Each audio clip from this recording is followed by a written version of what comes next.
উর্মিকে যোগ্য জবাব দিয়ে লাবণ্যকে সন্তানের স্বীকৃতি দিল জয়। হ্যাঁ বন্ধুরা, আমরা এমনটাই দেখতে পাবো অনুরাগের ছোঁয়া ধারাবাহিকের আগামী পর্বগুলোতে। উর্মি সুস্থ হয়ে বাড়ি ফিরে আসে। রূপাকে নানাভাবে কথা শোনাতে থাকে রত্না, এমনকি রূপাকে বাড়ি থেকে বের করে দেওয়ার জন্য উঠে পড়ে লাগে রত্না। তখন সূর্য এসে রত্নাকে আচ্ছা করে ধোলাই করে।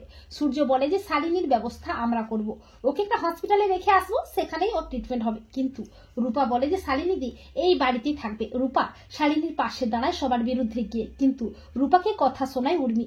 উর্মি বলে যে শালিনী যদি এই বাড়িতে থাকে তাহলে কিন্তু আমি এ বাড়িতে থাকবো না। এই বলে উর্মি বাড়ি ছেড়ে চলে যাওয়ার জন্য বেরিয়ে পড়ে। এরই মধ্যে লাবণ্য এসে কাঁদতে কাঁদতে বলে তার মা তাকে ছেড়ে চলে গেছে অনেক দূরে। এরপর শালিনীর লেখা একটা চিঠি পায় দীপা। চিঠিটা দীপাকেই লিখেছে শালিনী।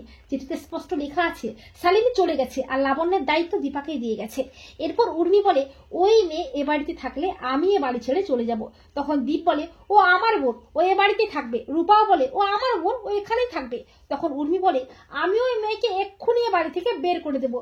এই বলে উর্মি যখনই লাবণ্যের হাত ধরে টানতে টানতে বের করে দিতে যাবে করে, ঠিক তখনই জয় চিৎকার করে বলে দাঁড়াও উর্মি। এই বলে জয় উর্মিকে দেয় ঠাঁটিয়ে চড় আর বলে যে ও আমার মেয়ে, ও এ বাড়িতে থাকবে।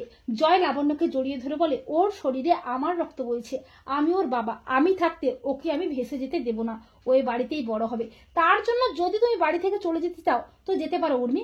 এই বলে উর্মিকে উচিত শিক্ষা দেয় জয়। তো বন্ধুরা, তোমরা এটাই চাও তো যে উর্মিকে উচিত শিক্ষা দিয়ে লাবণ্যকে যেন সন্তানের স্বীকৃতি দেয় জয়? কমেন্ট করে এক্ষুনি জানিয়ে দাও তোমাদের মতামতটি।